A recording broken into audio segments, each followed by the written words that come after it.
goes out in the garbage. And that brings us to disposal.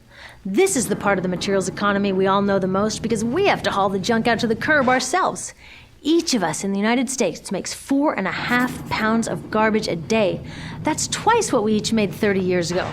All of this garbage either gets dumped in a landfill, which is just a big hole in the ground, or if you're really unlucky, first it's burned in an incinerator and then dumped in the landfill. Either way, they both pollute the air, land, water, and don't forget, change the climate. Incineration is really bad. Remember those toxics back in the production stage? Well, burning the garbage releases the toxics up into the air.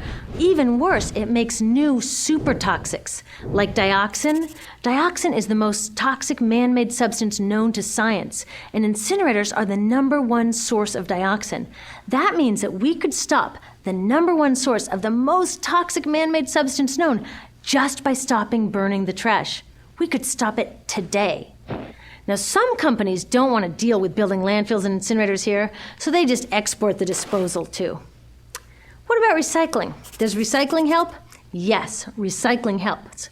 Recycling reduces the garbage at this end, and it reduces the pressure to mine and harvest new stuff at this end.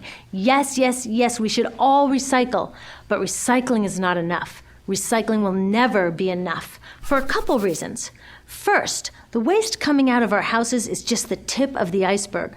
For every 1 garbage can of waste you put out on the curb, 70 garbage cans of waste were made upstream just to make the junk in that 1 garbage can you put out on the curb. So even if we could recycle 100% of the waste coming out of our households, it doesn't get to the core of the problems. Also, much of the garbage can't be recycled, either because it contains too many toxics or it's designed not to be recyclable in the first place. Like those juice packs, where they have layers of metal and paper and plastic all smushed together, you can never separate those for true recycling. So you see, it is a system in crisis. All along the way, we are bumping up against limits. From changing climate to declining happiness, it's just not working. But the good thing about such an all-pervasive problem is that there are so many points of intervention. There are people working here on saving forests and here on clean production, people working on labor rights and fair trade and conscious consuming and blocking landfills and incinerators, and very importantly, on taking back our government so that it really is by the people and for the people. All of this work is critically important, but things are really going to start moving when we see the connections, when we see the big picture. When people along the system get united, we can reclaim and transform this linear system into something new, a system that doesn't waste resources or people.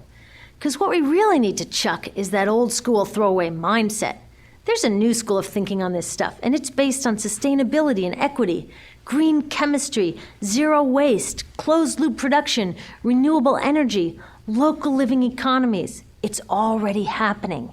Now, some say it's unrealistic, idealistic that it can't happen, but I say the ones who are unrealistic are those that want to continue with the old path. That's dreaming. Remember, that old way didn't just happen. It's not like gravity that we've just got to live with. People created it, and we're people too.